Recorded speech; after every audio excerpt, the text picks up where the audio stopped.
오늘 이 아침에도 하나님의 그 놀라운 은혜와 사랑이 우리 가운데 충만하게 임하기를 바랍니다.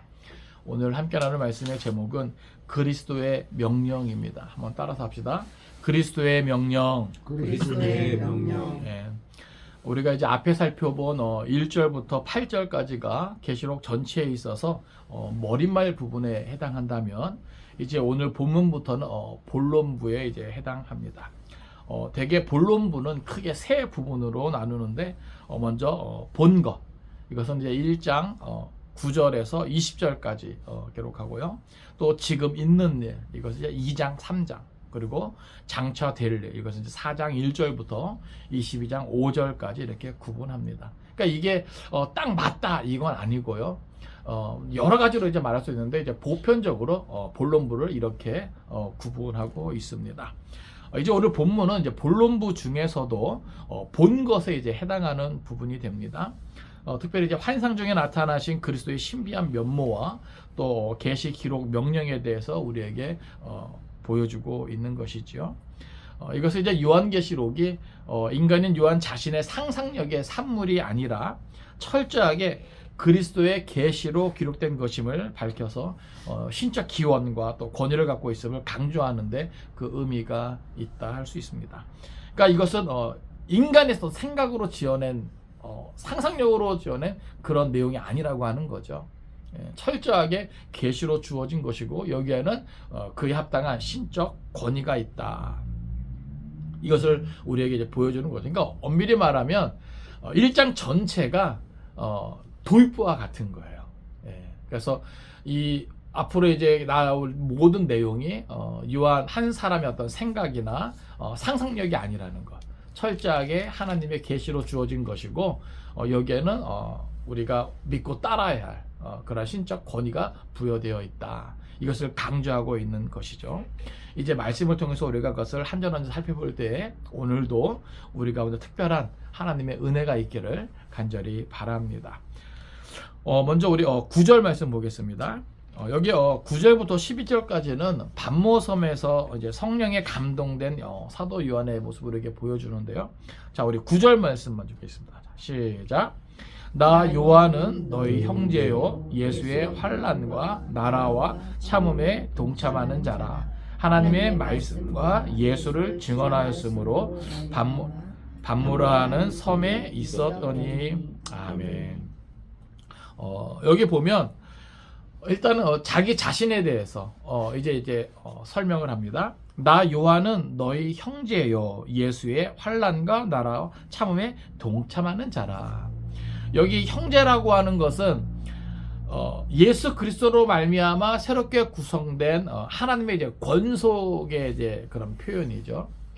그러니까 뭐랄까요? 혈육 관계는 아닐지라도 혈연 관계는 아닐지라도 예수 그리스도 안에서 하나님의 이제 가족된 그런 모든 것을 포함한 어떤 그런 내용의 표현입니다.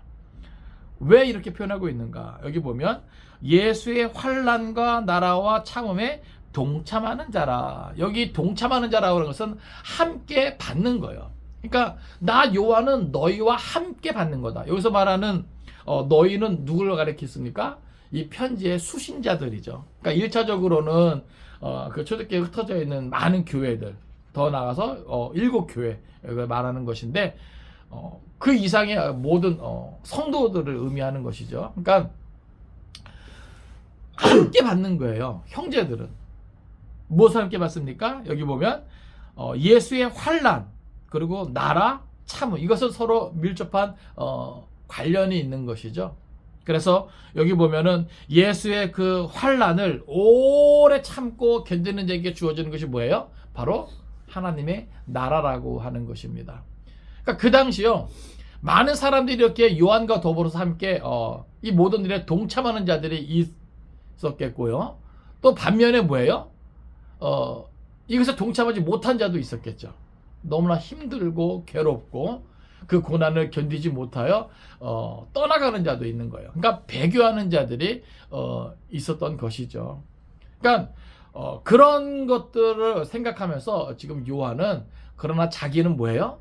배교하지 아니하고 그 형제들을 배신하지 아니하고 그 공동체를 떠나지 아니하고 나는 너희와 함께 받는 자 되었다는 것을 강조하고 있는 겁니다.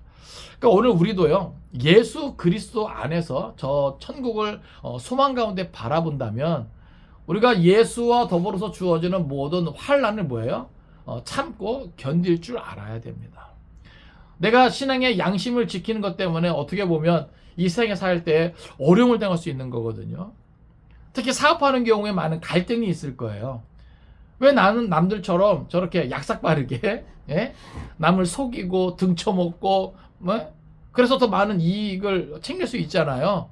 근데 신앙의 양심 때문에 그죠? 어떤 정도를 걷는 거죠. 그러다 보면 많은 어떤 그런 고통이 있을 수도 있거든요. 꼭 사업뿐만이 아니라 직장생활 하면서도 마찬가지죠. 그리고 가족관계에서도 마찬가지고. 그러니까 믿음을 지킨다는 것, 그리고 끝까지 저 천국을 소망 가운데 바라본다는 것, 이것은 결코 쉽지 않습니다. 그런데 오늘 요한은 그 엄청난 핍박과 박해 속에서도 예수 그리스도로 말미암는 그 환난을 참고 견디면서 하나님 나라를 소망 가운데 바라보는 그러한 것을 이제 함께하고 있는 거예요. 그러니까 오늘 우리가 이 마지막 때에 요한의 고백과 더불어서 우리의 고백도 이런 고백이 될 수 있으면 좋겠습니다. 많은 믿음의 선배들과 함께 예수의 환난과 나라와 참음에 동참하는 자가 될 수 있기를 간절히 바랍니다. 예? 약삭빠르게 움직이는 거, 손바닥 뒤집듯이 주님을 향한 나의 그런 마음을 저버리는 거, 바꾸는 거, 이건 옳지 않은 것이죠. 그러나 오늘날에도요, 많은 사람들이 이익을 따라서, 편한 것 따라서, 쾌락 따라서 많은 사람들이 뭐예요? 손바닥 뒤집듯이 신앙의 정도를 버리고 타협하게 되는 것이죠. 그러니까 여기 보면 이 요한에 좀 비장함이 묻어 있는 거예요. 그리고 9절 뒷부분에 보면 하나님의 말씀과 예수를 증언하였음으로 말미암아 반모라는 섬에 있었던, 이제 자기의 이제 처지를 이제 우리에게 알려줍니다. 지금 요한은 어디 있다는 거예요? 반모라는 섬에 있는 거예요. 그런데 이 반모라고 하는 이 섬이 어떤 곳인가? 오늘날 반모는 길이가 약 17km 정도, 그리고 너비는 약 10km의 어떤 섬이에요. 위치는 에베소 앞 스포라테스 군도에 속하였으며 모습은요, 경관이 아주 수려한 에게에 위치하고 있는 것이죠. 근데 당시에는요, 이렇게 로맨틱한 어떤 그런 분위기와는 달리 정치범들의 어떤 유배지, 범죄자들의 어떤 유배지로 알려져 있는 것이죠. 그러니까 지금 요한이 자신을 이렇게 반모라는 섬에 있었다 이렇게 소개하는 것은 황제 숭배를 거부한 반역자로 몰려서 지금 자기의 어떤 그 형편이 자유로운 신분이 아니었음을 우리에게 보여주고 있는 겁니다. 그런데 왜 그렇게 반모라는 섬이 있었는가? 여기 밝혀있는 게 하나님의 말씀과 예수를 증언하였으므로. 이 당시는 도미티아누스 그 시기 말기라 그랬잖아요. 그러면은 황제 숭배 사상이 어떻게 보면 가장 심한 그런 때예요. 그러니까 이 사람이 정말 이 황제를 섬기느냐 안 섬기느냐, 그러니까 자기를 완전히 신처럼 생각하고 그렇게 믿고 따르기를 원하는 것, 그것을 강요하는 거죠. 근데 그리스도인들에게는 뭐예요? 오직 예수님만이 구주로 고백하잖아요. 근데 이 신앙 고백을 저버릴 수 없는 거죠. 그러니까 요한을 비롯한 많은 사람들이 이렇게 반모라는 섬에 유배되는 거예요. 특히 요한 자신은 하나님의 말씀과 예수를 증언하였으므로. 그러니까 황제 숭배 사상이 아주 강하게 요구되는 그때에도 지금 요한은 뭐예요? 하나님의 말씀과 예수를 증언했다는 거예요. 그러니까 그 모든 황제의 어떤 위협과 권세에 굴복하지 아니하고, 하나님께서 자기에게 맡기신 바 그 모든 사명 감당을 위해서 최선을 다했다는 거죠. 많은 사람들 앞에서 하나님의 살아계심과 예수의 주되심을 모았다는 거예요. 선포했다라고 하는 겁니다. 그러니까 이것은 뭐예요? 각오한 거죠. 그러니까 이런 담대함이 있었다는 거예요. 멋있지 않습니까? 여러분, 제가 전에도 한번 이런 질문한 적이 있는 것 같아요. 예수 위에 죽는 게 쉽겠습니까? 사는 게 쉽겠습니까? 네? 그죠? 그러니까 저는 죽는 게 쉬울 것 같아요. 죽는 거는 그 한순간만 어찌 참으면 되잖아요. 근데 예수 위에 산다는 것은 살아있는 모든 날이 뭐예요? 죽음을 맛보는 것 같은 고통을 겪는 거거든요. 그러니까 그 고통이 계속해서 이어지는 거예요. 이 당시 그렇다 그 말이에요. 예? 그러니까 이게 사나 죽으나 주를 위해서 바울도 늘 그런 마음을 가지고 있었잖아요. 근데 바울뿐만이 아니라 요한도 지금 자기가 뻔히 어떻게 된다는 걸 알면서도 뭐예요? 하나님의 말씀과 예수를 증언하는 그러한 삶을 살았다는 것이죠. 그것 때문에 지금 어디 있다는 거예요? 반모라는 섬에 있었던 겁니다. 그러니까 예나 지금이나 끝까지 신앙을 지키고자 하는 사람들이 있는 거예요. 반면에 신앙을 버리고 세상과 타협하고 권력과 타협하는 이런 자들이 있는 거죠. 오늘도 마찬가지입니다. 지수적인 이런 핍박이 없는 것 같지만 많은 부와 명예와 쾌락이 우리로 하여금 뭐예요? 신앙의 정도를 버리게 한단 말이죠. 예? 왜요? 세상이 먹고 즐기고 쾌락 가운데 죄악 가운데 넘쳐나니까 그렇지 않으면 뭐예요? 우리를 따돌리게 되고 차별하게 되고 그러니까 세상 분위기에 휩쓸리지 말아야 되는 거죠. 그러다 보면 여러 가지 해받음도 있을 수 있고 미움받을 수 있고 고통받을 수도 있는데 그걸 감내하는 거예요. 초대교회 성도들이 정말 죽음을 불사하고 신앙을 지켰다면 오늘 이 시대는요, 이 세상의 어떤 물결, 쾌락과 이 죄악이 관영한 어떤 이런 물결, 우리를 엄습하고 있잖아요. 그 가운데서 신앙의 양심을 지키고 진리의 말씀을 지키고 성령의 인도심 따라 나아가는 것, 더 나아가서 사명 감당한다는 것, 이거는 초대교회 성도들이 죽기를 각오하고 신앙을 지켰던 이런 담대함이 필요한 것이죠. 정신 똑바로 차려야 되는 거예요. 어쨌든 요한은 자기 자신은 이렇다 이걸 지금 보여주고 있는 거죠. 너희 형제요 예수의 환난과 나라와 참음에 동참하는 자라. 하나님의 말씀과 예수를 증언하였음을 알미암아 반모라는 섬에 있었더니. 자, 지금 요한이 이렇게 신앙을 고수하면서 반모라는 섬에 유배되었는데, 자 10절 보세요. 자 시작. 주의 날에 내가 성령에 감동되어 내 뒤에서 나는 나팔사를 큰 음성을 들으니 아멘. 자, 반모섬에 있던 어느 날이에요. 근데 여기 특별히 주의 날이라고 되어 있는데 이것은 뭐 심판의 날, 뭐 종말의 날, 이 말을 의미하는 게 아니에요. 여기서 말하는 주의 날은 안식 후 첫날. 그러니까 요즘 말하면 이제 주일에 이제 해당되는 거죠. 그러니까 반모섬에 있던 어느 주일 이렇게 말하는 거예요. 자, 주의 날에 주일에 내가 성령에 감동되어. 지금 성령에 감동되었음을 우리에게 보여줍니다. 그러면서 내 뒤에서 나는 나팔 소리 같은 큰 음성을 들으니. 나팔 소리가 아니죠. 나팔 소리 같은 은유적인 표현이에요. 비유적인 표현이에요. 자, 어떤 소리를 들었는가? 이제 본격적으로 뭐예요? 환상. 이제 그것을 이제 우리에게 보여줍니다. 자, 11절이에요. 자, 시작.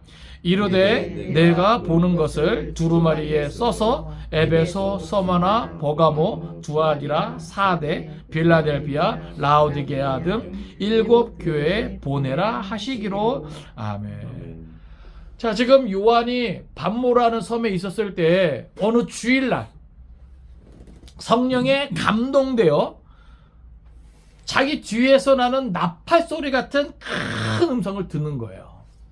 근데 그 음성이 뭐라고 말하냐면 내가 보는 것을 두루마리에 써서 7 교회에 보내라고 하는 것이죠. 그러니까 이런 명령을 받는 거예요.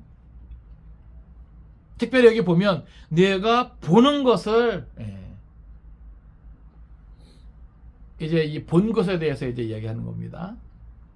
그리고 그것을 써서 그리고 보내라. 자, 그때 요한의 이제 반응을 보세요. 12절부터 16절은 요한이 이제 환상 중에 나타난 그리스도의 모습을 이렇게 표현해주고 있어요. 자, 12절 같이 있습니다. 자, 시작. 몸을 돌이켜 나에게 말한 음성을 알아보려고 돌이킬 때 7 금촛대를 보았는데, 아멘. 자, 여기 보면, 자, 자기 뒤에서 큰 나팔 소리 같은 음성이 있어서 그것을 들어보니 내가 보는 것을 두루마리에 써서 7 교회에 보내라. 그래서 지금 몸을 돌이켜 그 말한 음성에 대해서 알아보려고 할 때 뭐예요? 무엇을 봅니까? 7 금촛대를 보았다 그랬습니다. 여기 7 금촛대는 어떻게 보면 교회를 이제 말하는 것이죠. 뒤에 이제 거기에 대한 설명이 있는데 7 금촛대를 지금 요한이 환상 중에 이제 보게 되는 거예요. 그리고 13절 보세요. 자, 시작. 촛대 사이에 인자 같은 이가 발에 끌리는 옷을 입고 가슴에 금띠를 띠고, 아멘. 자, 여기 보면 그 금촛대 사이를 인자 같은 이가, 이건 이제 예수 그리스도를 말하는 거겠죠.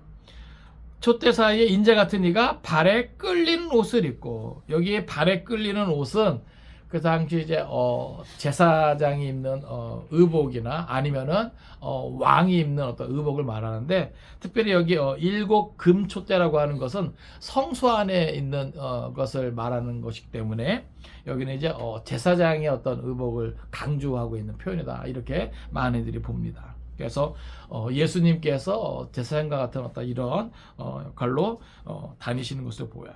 그래서 여기 보면 발에 끌리는 옷을 입고 가슴에 금띠를 띠고, 이건 이제 예수님의 그 영광을 이제 말하는 것이죠. 14절도 이제 같은 것을 표현합니다. 14절 보겠습니다. 자, 시작. 그의 머리와 털의 희기가 흰 양털 같고 눈 같으며 그의 눈은 불꽃 같고, 아멘. 여기 보면 예수 그리스도를 이제 묘사하는데 그의 머리와 털의 희기가 흰 양털 같고, 여기 흰 양털 같다는 표현은요, 많은 곳에서 이것은 주로 이제 하나님을 묘사할 때 사용되는 그런 표현입니다.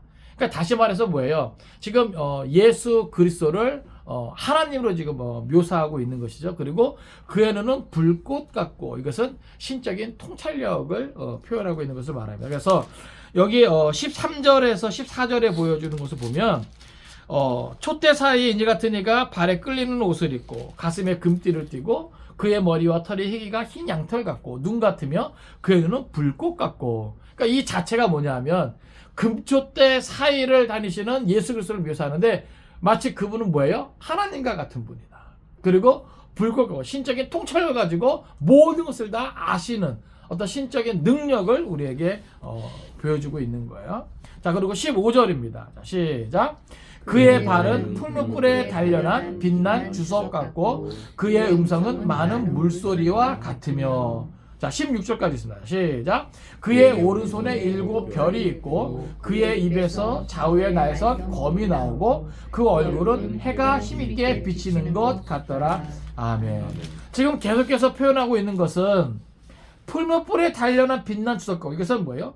강력함을 의미해요. 능력을 의미하는 것이죠. 그리고 그의 음성은 많은 물소리와 같으며 그의 오른손에 7 별이 있다. 이것은 그의 권세를 말하는데, 특별히 여기 7 별도 교회를 이제 의미하는 것이죠. 그래서 7 별이 있고 그의 입에서 좌우의 날선 검이 나오고 그 얼굴은 해가 힘있게 비치는 것 같더라. 이것은 이렇게 힘있고 능력있고 권세 있는 분이 그 교회를 뭐 하신다는 거예요?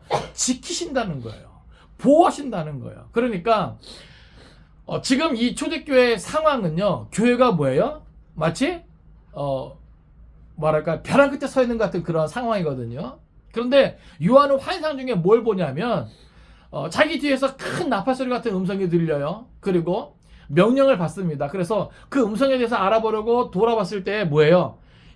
7 금제도를 보는 거죠. 교회를 본 거예요. 그리고 그 교회 사이에서 다니시는 뭐예요? 예수 그리스도를 보는데 그 예수 그리스도의 모습이 뭐예요? 하나님과 같고, 그리고 그분에게 있는 모든 영광과 능력과 권세와 아주 강한 그런 모습을 보는 거예요. 그리고 그분이 친히 뭐예요? 교회를 지키시고 보호하시는 어떤 이런 것들에 대해서 보게 되는 것이죠. 환상 가운데.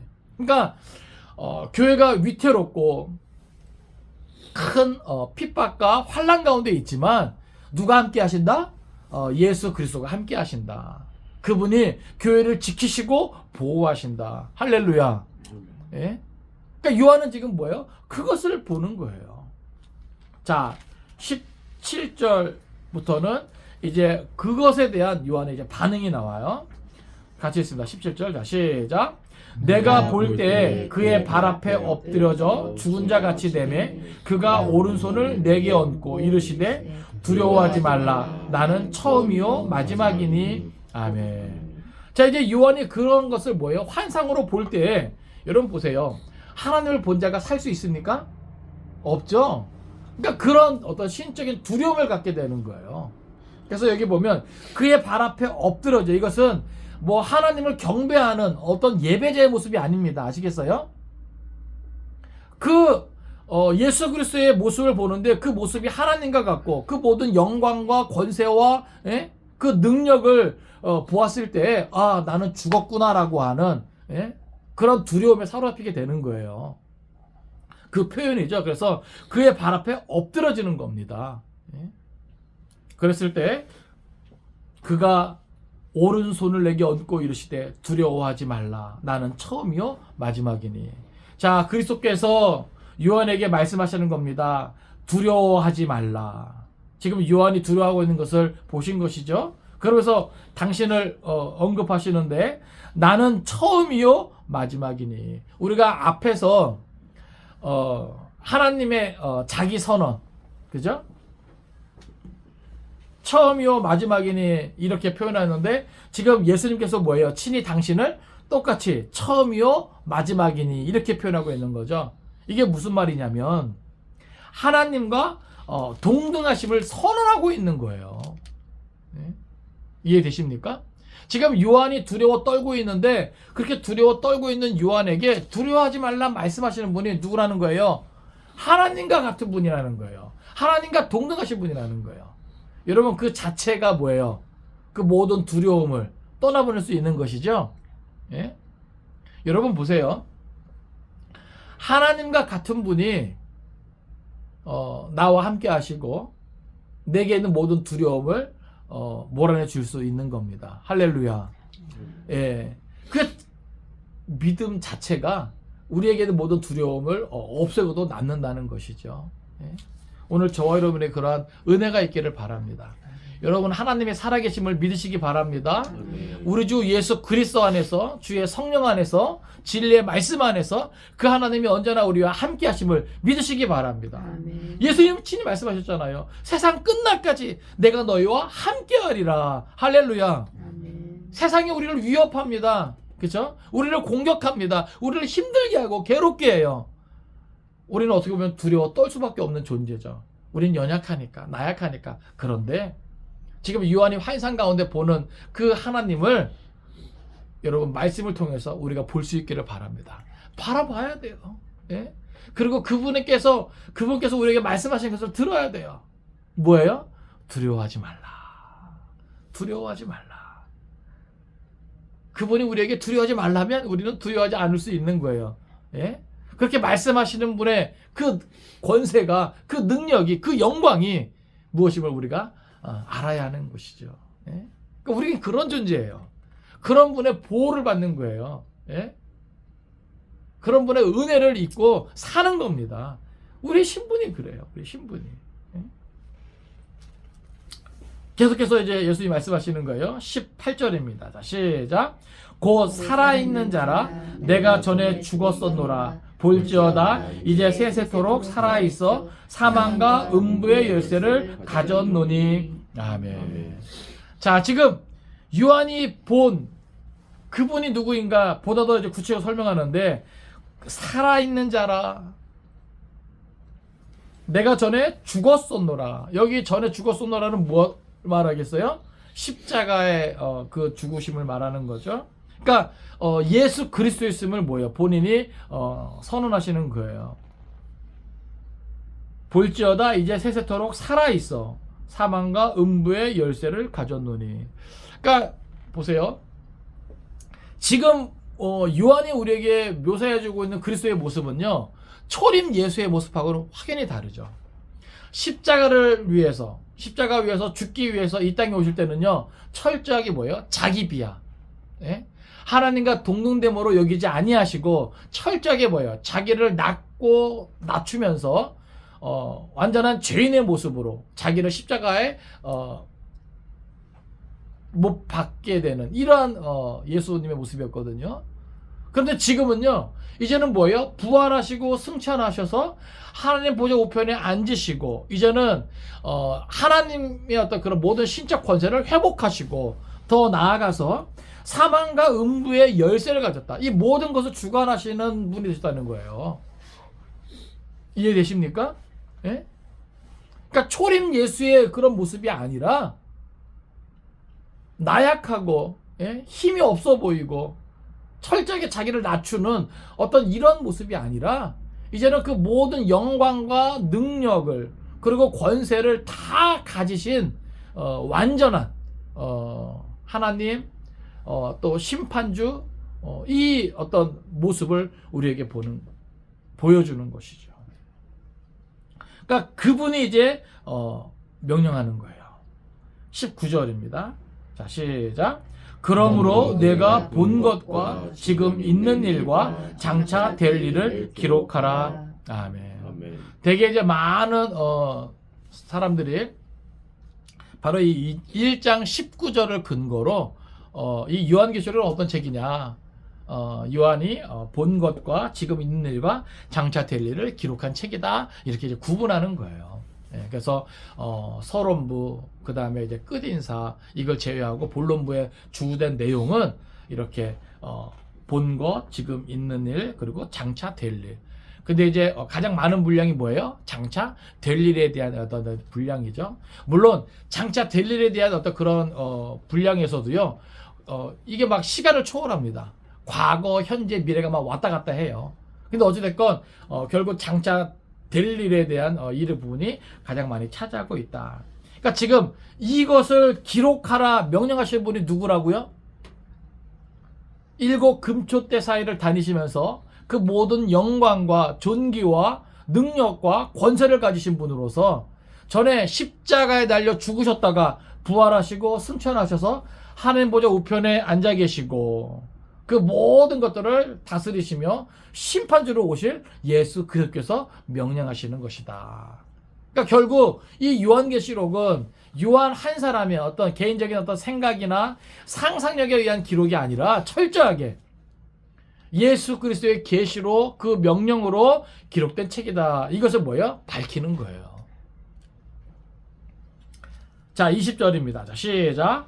내가 본 것은 내 오른손에 7 별의 비밀과 또 7 금촛대라. 7 별은 7 교회의 사자요, 7 촛대는 7 교회니라. 아멘. 결국 20절에서요, 계속 강조하고 있는 것은 뭐냐면 교회입니다. 교회에 대한, 교회의 어떤 미래에 대해서 이야기하는 거야. 그것이 교회의 비밀이죠. 그러니까 이제 어떤 이들은 여기 7 교회의 사자라고 하니까 이것이 이제 사람인 줄 아는데, 여기서 말하는 것은 사람이 아니에요. 많은 경우에 있어서 뭐 영적인 지도자라든지 교회의 어떤 뭐 책임자라든지 이렇게 표현하는 것도 있는데, 그것이 아니에요. 여기서 나오는 이 사자라고 하는 이 표현은요, 원어로는 이제 앙겔로스라고 하는 단어를 쓰는데, 이것은 천상적인 존재예요. 그래서 교회의 지배적인 어떤 영, 그리고 그 교회 자체와 동일시할 수 있는 거죠. 그러니까 사람이 아닙니다. 아시겠어요?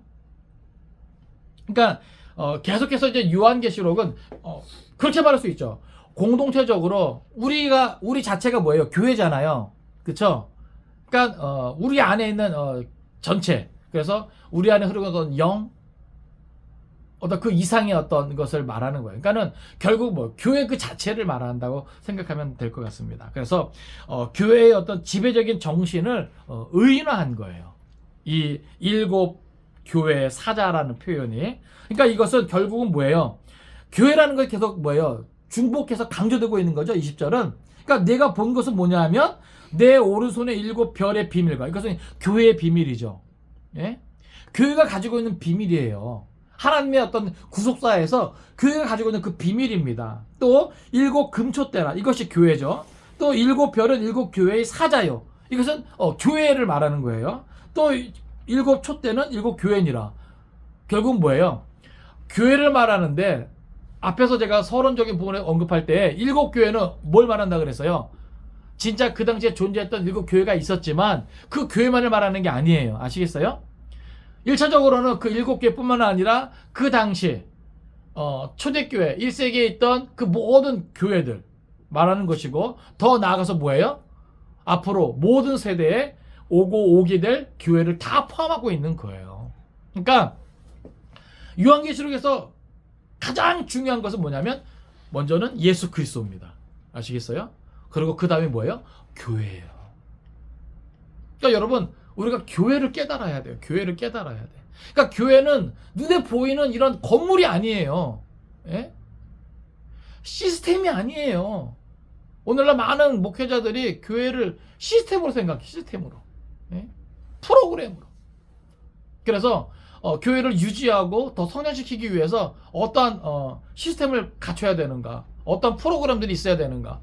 아니에요, 여러분. 뭐 초대교회가 뭐 시스템이 있어서, 프로그램이 있어서 유지된 겁니까? 아니에요. 세상적인 가치가 들어오니까 교회를 기업화하는 거죠. 그러니까 규모가 커지는 것을 성장이라 생각하고 부흥이라 생각하고 그런 개념이 아니죠. 그러니까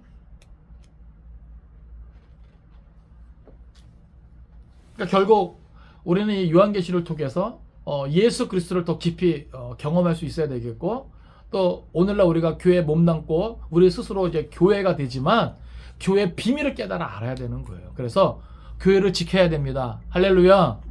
교회를 세워 나가야 됩니다. 할렐루야. 교회를 통해서 하나님의 뜻이 온전히 이루어져야 되는 거예요. 교회의 비밀을 우리가 알아야 돼요. 그래서 교회에 대한 오해를 우리가 좀 깨뜨려야 됩니다. 그러니까 전 그게 너무 감사해요. 그러니까 어떤 목사님들하고 이야기를 할 때 우리 산들교회는 이미 그 비밀을 많이 알고 있는 것 같다는 표현을 해주시더라고요. 그게 뭐냐면 눈에 보이는 어떤 화려한 건물의 어떤 교회가 아님에도 이렇게 모여서 예배드리고 또 신앙 공동체를 유지하고 이렇게 하는 것 자체가 상당히 성숙한 모습이라고. 감사하죠. 그렇게 좋게 봐주시니까. 근데 꼭 그것이 다가 아니죠. 어찌됐건 20절에서 지금 계속 강조해주고 있는 것은 이 계시를 통해서 이 교회의 비밀을 보여주는 겁니다. 그러니까 결국 장차 될 일이 결국 뭐예요? 교회가 감당해야 되는 많은 일들이 있는 거예요. 그래서 우리가 어떻게 우리의 공동체를 지켜나가야 되고 또 우리의 신앙을 지켜나가야 되는가, 그래서 우리가 깨달아 알기를 바랍니다. 그래서 어렵고 힘들 때 이 요한계시록이 뭐예요? 많이 읽혀져야 돼요. 그리고 가르쳐져야 돼요. 그리고 선포돼야 되는 겁니다. 어떻게 보면 코로나 이후에 아직 많이 힘들잖아요. 어떤 사람들은 더 어렵다 하더라고요. 지금 경제적으로도 줄도산 위기에 있대요. 이제 2, 3년 이제 안에 많은 것들이 무너진다 하더라고요. 지금 많은 사람들이 한계 상황에 다다려 있다는 것이죠. 그러니까 이 어려운 때를 통해서 어떻게 보면 많은 사람들의 어떤 신앙이 무너질 거예요. 교회도 무너지고. 목사님들 이야기 들어보면 코로나 전과 후가 너무나 많이 다르다는 것이죠. 사람들이 모이기를 싫어하고, 예?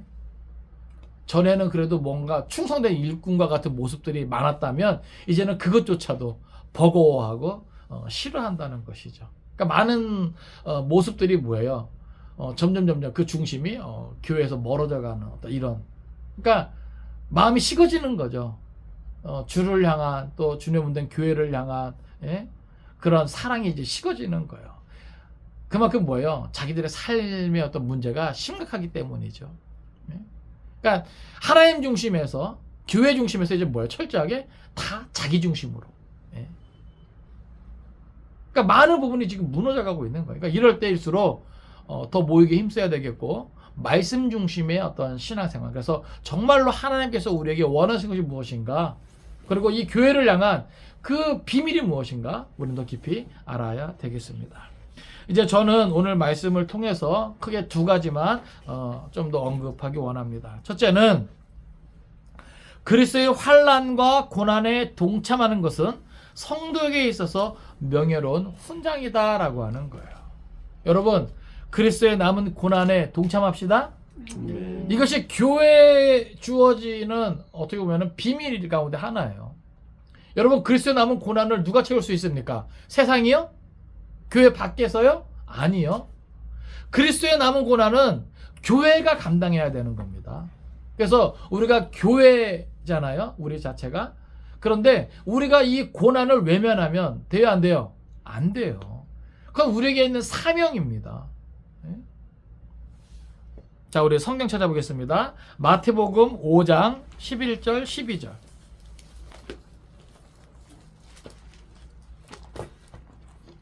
마태복음 5장 11절 12절.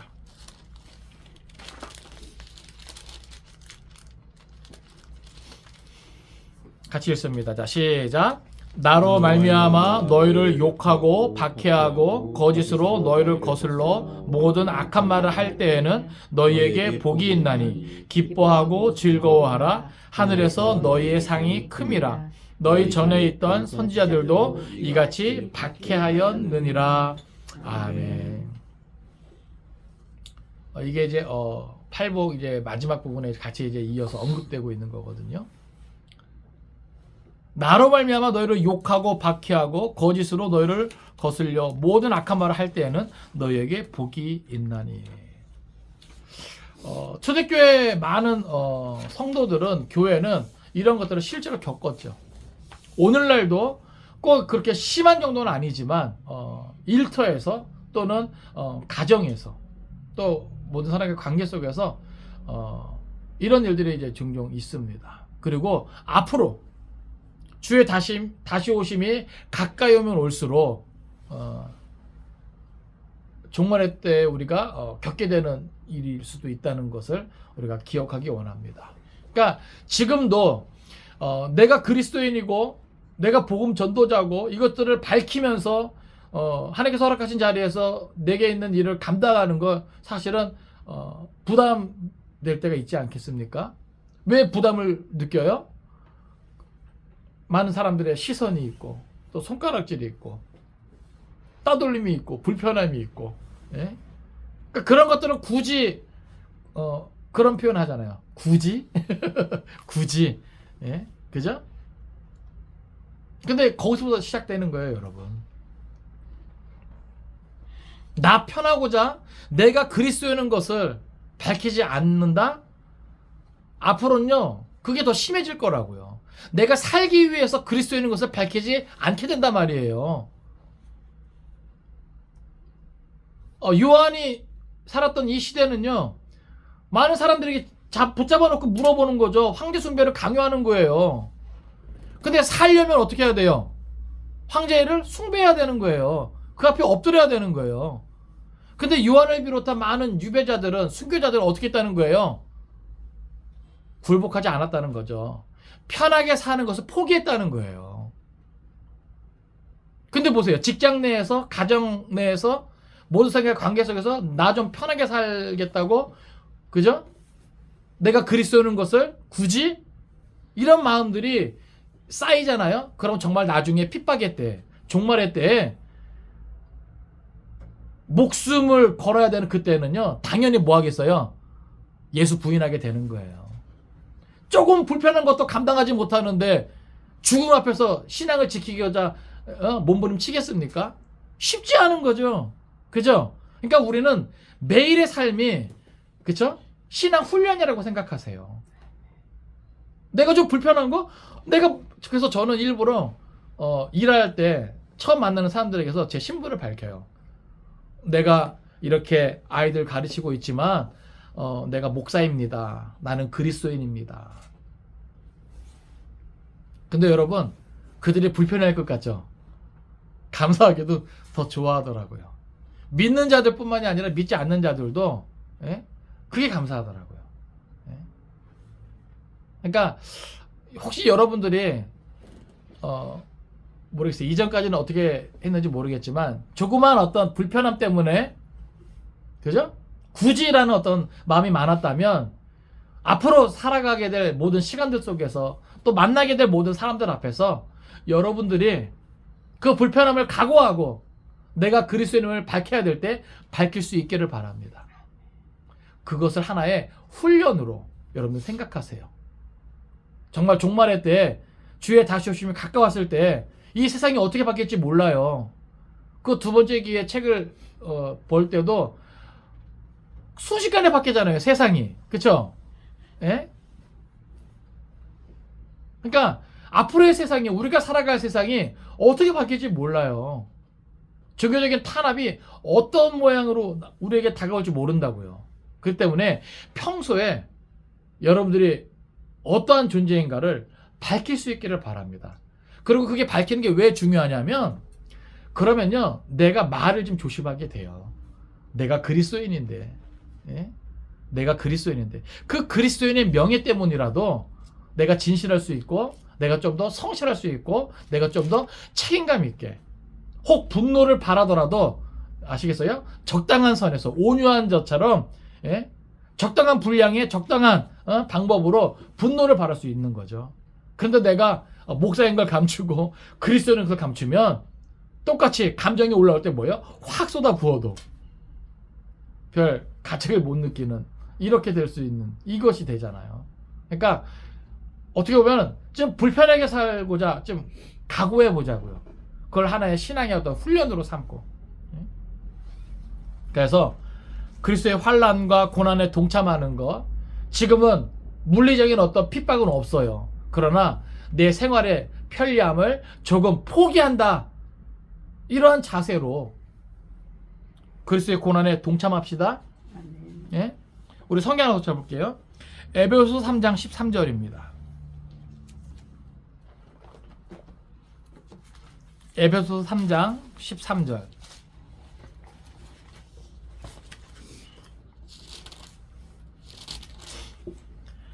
같이 읽습니다. 시작. 그러므로 너희에게 구하노니 너희를 위한 나의 여러 환난에 대하여 낙심하지 말라. 이는 너희의 영광이니라. 아멘. 지금 바울 스스로도 그리스도 때문에 받는 그런 여러 환난에 대해서 지금 언급하고 있는 거예요. 그러므로 너희에게 구하노니 너희를 위한 나의 여러 환난에 대하여 낙심하지 말라.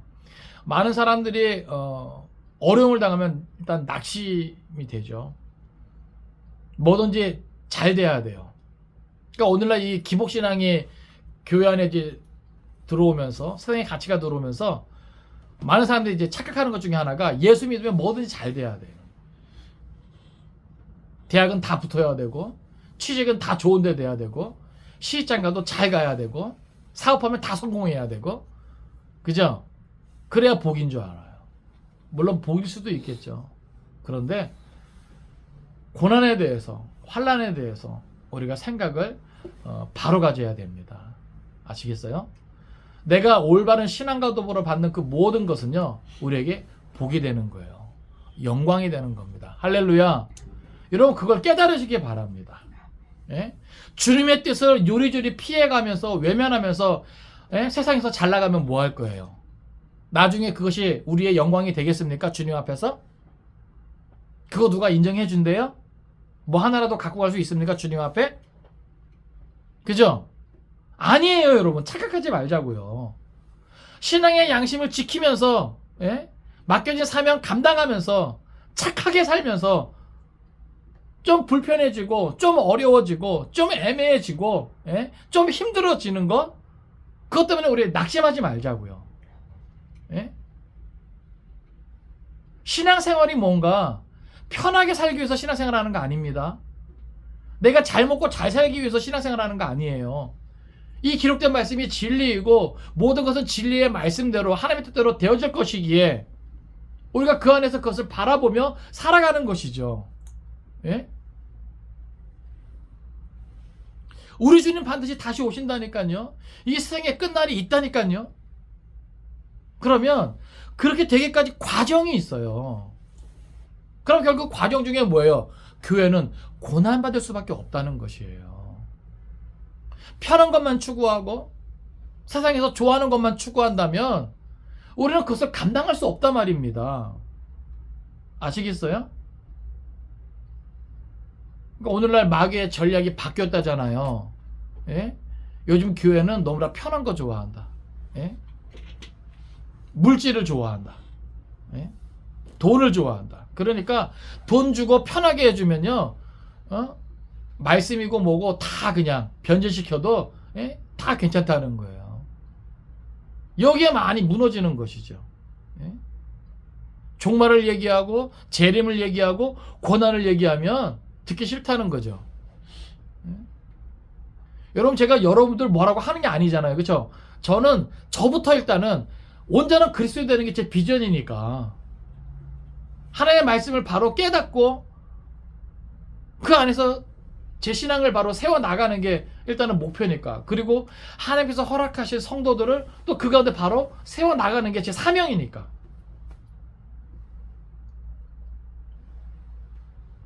그러니까 하나님의 중심이 뭔지 또 이병호 목사의 중심이 뭔지 여러분들이 좀 알아주셨으면 좋겠어요. 함께 살자는 겁니다. 할렐루야. 함께 망하자고 하는 게 아니에요. 아시겠어요? 예? 모르겠어요. 듣기 부담스럽고 불편하고 싫을 수도 있는데 어떻게 해요? 우리를 향한 하나님의 뜻이 이것인 걸. 성경이 말하는 진리가 고난을 말하고 있는 걸. 저는 누구처럼 고난이 없다 말을 못하겠어요. 성경이 그렇게 말하고 있지 않으니까. 예? 다만 그 고난에 대해서 환난에 대해서 바울처럼 여러분 낙심하지 않길 바랍니다. 예? 바울이 뭐라고까지 말해요? 이는 너희의 영광이니라. 야, 저는 이것이 은혜가 되더라고요. 이게 이게 뭐겠어요? 지금 바울이 얼마나 힘들겠습니까? 그죠? 예수 복음 때문에 요한도 그렇지만 하나님의 말씀과 그 복음을 온전히 전하면서 당하는 어려움 아닙니까? 불편함 아닙니까? 그죠? 그건 그만큼 뭐예요? 바울이 확신을 가지고 하나님 나라를 바라보고 있다는 거예요. 주님의 나라를 바라보고 있다는 겁니다. 그것이 뭐예요? 모든 교회의 영광이죠. 할렐루야. 그러니까 저는 어떨 때는 그래요. 정말 대형 교회 목회자들이 엉뚱한 짓 할 때 어떨 때는 하나님이 계신 걸 믿지 못하나? 예? 많은 모습이 엉뚱한 길로 나아갈 때 하나님의 말씀대로 되어질 걸 믿지 못하나? 주의 다시 오심을 믿지 못하나? 반대로 바알과 같이 환난까지도 기꺼이 감당하면서 그리스도의 남은 고난에 동참하는 이런 모습이요, 교회들로 하여금 뭘 느끼게 하겠습니까? 야, 천국과 지옥은 분명히 있구나. 그리스도의 재림은 분명히 있구나. 마지막 심판 때는 분명히 있구나. 그걸 확신하지 않겠습니까? 그러니까 저는 그 모습이 필요한 거예요. 누군가는 고난의 길을 감내해야 되는 것이죠. 누군가는 주님 따라 나아가서 모든 것이 진리대로 되어짐을 선포할 수 있어야 되는 거예요. 그 모습이 우리 산들교회였으면 좋겠고 저와 여러분의 모습이 될 수 있으면 좋겠습니다. 할렐루야. 물론 저도 기도하면서 여러분들이 잘 살기를 바라요. 예? 고통이 있더라도 좀 줄어들기를 바라고 여러분들 그것을 잘 견뎌낼 수 있기를 바라요. 예? 그러나 무엇보다도 그 고통 가운데 끝까지 신앙을 지키기를 기도하고 있습니다. 결국 이런 모양 저런 모양으로 어려움은 있거든요. 기억하십시오. 그리스도의 환난과 고난에 동참하는 것은 성도에게 있어서 명예로운 훈장과도 같습니다. 반드시 주님 앞에서 칭찬받을 날이 있을 거예요. 상 받을 날이 있을 겁니다. 끝까지 그리스도의 고난에 동참합시다. 그래서 하나님 나라를 선물로 받을 수 있기를 주님의 이름으로 축원을 드립니다. 또 한 가지 우리가 기억해야 될 것은 지금은 성도가 세상을 향해 나팔을 불 때라고 하는 거예요. 할렐루야. 네? 우리 성경 한번 찾아보겠습니다. 예레미야 4장 5절. 예레미야 4장 5절.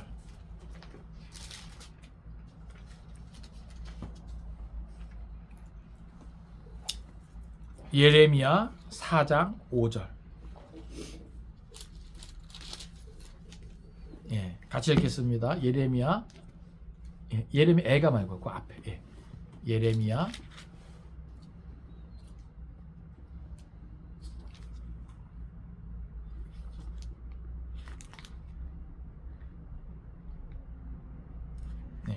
4장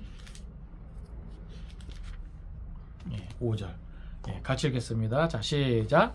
너희는 유다에 선포하며 예루살렘에 공포하여 이르기를 이 땅에서 나팔을 불라 하며 또 크게 외쳐 이르기를 너희는 모이라 우리가 견고한 성으로 들어가자 하고. 아멘. 이 나팔이라고 하는 것은요, 어떻게 보면 모든 것들을 알리는 거죠. 공포하는 겁니다. 예? 근데 이 마지막 때 우리가 이제 그런 역할을 이제 감당해야 되는 거예요. 예? 또 성경을 찾아볼까요? 요엘서 2장 1절. 요엘서 2장 1절. 그러니까 이제 경고해 주는 거예요. 예? 때가 가까웠다. 심판의 때가 가까웠다. 요엘서 2장. 예.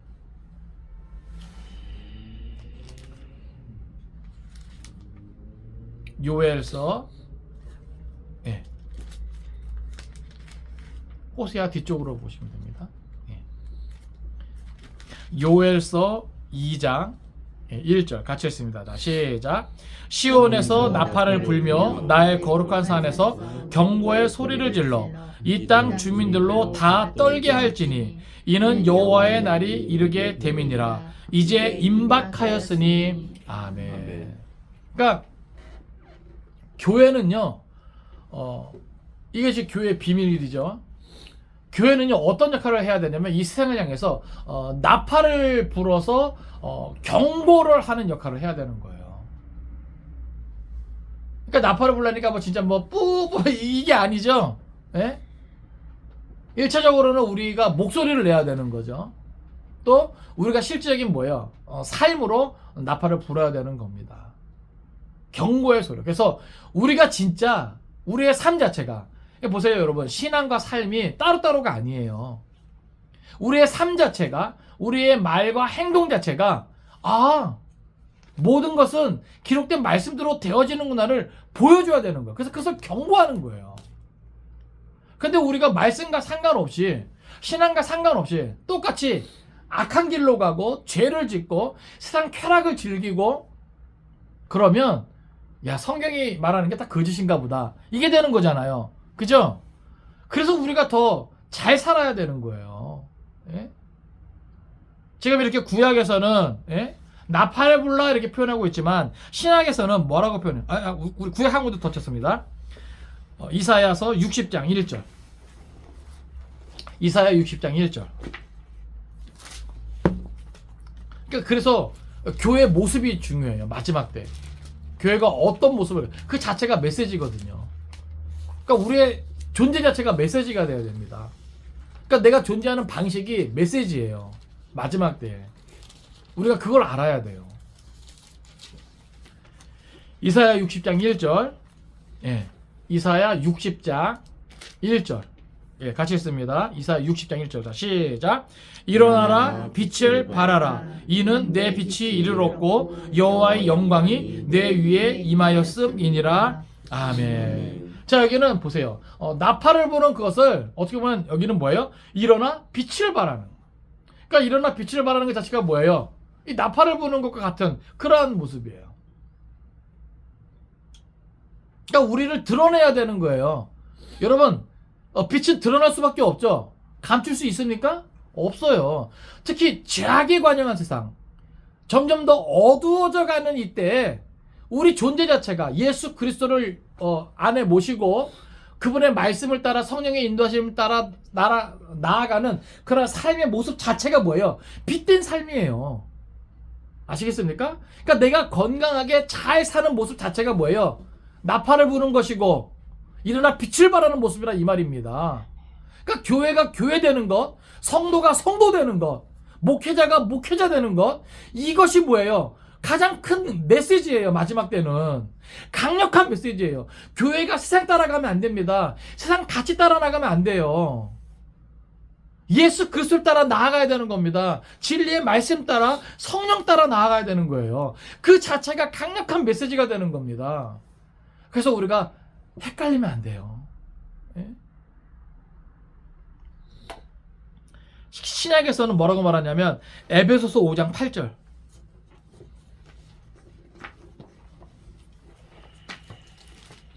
에베소서 5장 8절.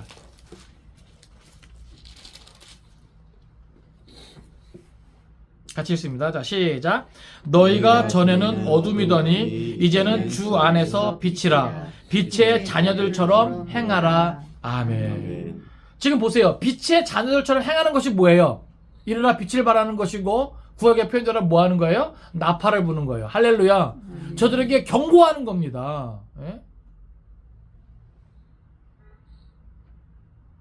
그러니까 누가 봐도 사실 내 입으로 내가 그리스도인이라고 말하지 않아도 주위에서 당신은 그리스도인이죠? 이런 얘기 들을 수 있어야 돼요. 왜요? 생각하고 말하는 게 다르거든요. 예수님처럼 말하고 행동하는 것이 그리스도인 아닙니까? 예? 안디옥 교회가 그리스도인이라는 별명을 처음으로 얻게 되었는데 그들이 어떻게 그런 별명을 얻었겠습니까? 정말로 예수 닮아가는 삶 때문에 그런 거예요. 예? 근데 오늘날 많은 교회가 세상 따라갑니다. 세상 가치 따라갑니다. 교회 안에 출입하는 많은 사람들이 세상 가치를 따라 살아간다니까요. 오늘 우리에게는 어떤 가치가 세워져야 돼요? 성경적인 가치. 할렐루야. 성경적인 우선순위. 할렐루야. 여러분, 온전한 그리스도인이 된다는 것은 우선순위가 바뀌는 거예요. 세상적인 우선순위가 아니라 성경적인 우선순위. 그것은 성경적인 가치를 우리가 깨달아 알 때 가능한 겁니다. 천국은 마치 뭐와 같아요? 밭에 감추인 보화와 같아요. 그 가치를 깨닫고 발견한 자만이 자기의 모든 소유를 팔아서 그것을 사는 거예요. 근데 그것을 깨닫지 못하는 자는, 그 가치를 발견하지 못한 자는 뭐예요? 그냥 세상 가치 따라갑니다. 세상에서 이거 좋다니까, 예? 이거 꼭 해야 된다니까, 그거 따라가는 거죠. 근데 성경의 가치는 다르잖아요. 에베소는 분명히 말합니다. 너희가 전에는 어둠이더니 이제는 주 안에서 빛이라. 빛의 자녀들처럼 행하라. 지금은 성도가 이러한 빛의 자녀들처럼 살아내야 한다는 것이죠. 그럴 때라고 하는 겁니다. 왜요? 주의 다시 오심이 정말 가까웠거든요. 네? 마지막으로 하나 더 찾습니다. 빌립보서 2장 15절. 빌립보서 2장 15절. 그러니까 이 시대에 우리가 가진 이 온전한 그리스도인의 비전이 얼마나 소중한가. 예? 빌립보서 2장 15절 같이 읽습니다. 자, 시작. 이는 너희가 흠이 없고 순전하여 어그러지고 거스르는 세대 가운데서 하나님의 흠 없는 자녀로 세상에서 그들 가운데 빛들로 나타내며. 아멘. 자, 여기는 빛의 자녀들처럼 행하는 모습이 무언지 좀 더 구체적으로 우리에게 보여주고 있어요. 여기 보니까 너희는 흠이 없고 순전하라는 거죠. 여러분, 흠이 없고 순전할 수 있기를 바랍니다. 네? 왜요? 여기 보니까 이 세대는요, 어그러지고 거스른다 그랬어요. 뭔가 하나님의 말씀에, 하나님의 기준에 볼 때 뭐예요? 저들은 이미 뭐예요? 어그러지고 거스르는 세대라는 거죠. 네? 여러분, 하나님의 어떤 창조의 어떤 목적이 있잖아요. 근데 이미 그 모든 피조물이 뭐예요? 하나님의 뜻을 향해서 뭐예요? 어그러지고 거스르고 있다는 거예요. 그것이 관영해져 가는 것이 뭐예요? 이 마지막 때의 모습이죠. 네? 근데 그런 세대 가운데서 오늘 우리는 뭘 지켜야 된다는 거예요? 흠이 없고 순전한 모습을 지켜야 된다는 거예요. 노아의 때에 노아가 그랬습니다. 예? 하나님께서 사람 지으셨음을 한탄하신 그때에 노아는 어떻게 표현하냐면 당대의 완전한 자요 의인이라. 우와. 그러니까 그 시대에 노아가 존재했던 그 기록이 얼마나 위로가 되는지 몰라요. 오늘날 많은 사람들이 뭐라고 말하냐면 지금은 이렇게 살아야 돼요, 이렇게 말해요. 같이 세상의 큰 물결에 휩쓸려 가자는 이야기죠. 안 됩니다, 여러분. 노아의 때에 노아 같은 사람이 있었어요. 아시겠습니까? 예? 노아 같은 사람 자체가 뭐예요? 큰 메시지예요. 아, 모든 사람 지으셨음을 한탄하신 그때 노아 같이 하나님께 인정받는 사람이 있을 수 있구나. 그죠? 그러면 오늘 이 시대도 아무리 많은 이들이 심지어 교회까지도 목회자까지도 세상 물결에 휩쓸려 가지만 누군가는 뭐 할 수 있다는 거예요. 노아처럼 하나님께 완전한 자라 흠이 없고 순전한 자라 인정받을 수 있다는 겁니다. 할렐루야. 아멘. 그래서 저는 그 온전한 그리스도인을 꿈꾸게 하신 것이 너무나 감사한 거예요. 예? 신학교 때부터 누군가는 야, 한 500명 정도 목회하면 먹고 사는데 지장 없다. 그걸 꿈꿀 때 저는 온전한 그리스도인을 바라보게 하시면서 그렇게 기도하면서 울게 하시더라고요. 참. 그러니까 제가 이렇게 교회 건물이 막 크고 화려하지 않아도 낙심하지 않는 거예요. 왜요? 전 그런 것들을 꿈꾼 적이 없거든요. 예? 저는 많은 사람이 모이지 않는다고 낙심하지 않아요. 왜요? 전 그런 것도 꿈꾸지 않았거든요. 이 비전을 품고 나아갈 때 하나님께서 허락하시는 사람들을 나와 동일한 비전으로 세워나가는 거. 전 그게 제 비전이니까.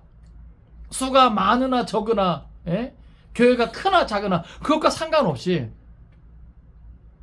제 자신을 돌아보고 그 비전을 확인하고 그 비전을 위해 나아가니까. 그래서 제가 아직도 행복한가 봐요. 예?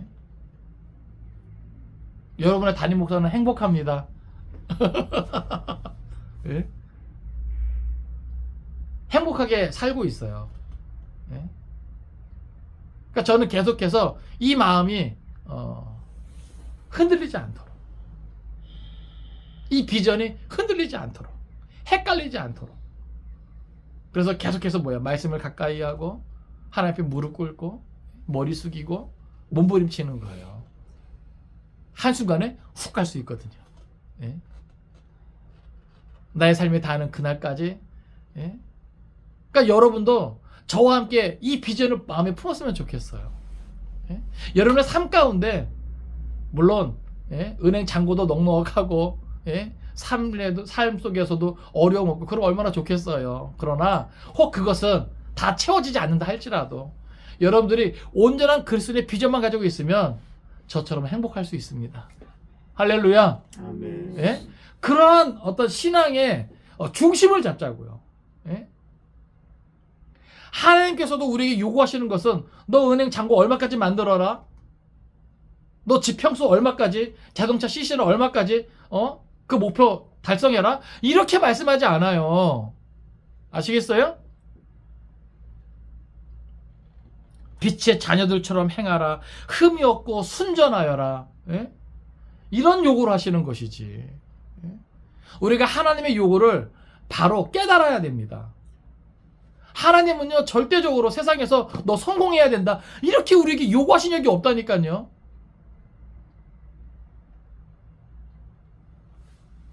말씀을 정리합니다. 요한계시록을 통해서 우리가 예수 그리스도를 바로 깨달아 알기를 바라고 교회의 비밀을 바로 깨달아 알기를 바랍니다. 하나님께서 진정 원하시는 것이 무엇인가? 교회된 나에게, 교회된 우리에게 원하시는 것이 무엇인가? 기억하십시오. 그리스도의 남은 고난을 채우는 것이 교회의 사명입니다. 그리고 세상을 향해 나팔을 부는 것이 교회의 사명입니다. 이것이 필요한 때예요.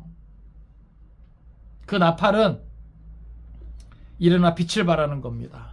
빛의 자녀들처럼 행하는 겁니다. 흠이 없고 순전하여 그리스도를 온전히 닮아가는 겁니다. 바로 그 원하기는 이러한 삶을 위해 힘쓰고 애쓸 수 있는, 몸부림칠 수 있는 저와 여러분 될 수 있기를 주님의 이름으로 축원을 드립니다. 아멘. 기도하겠습니다.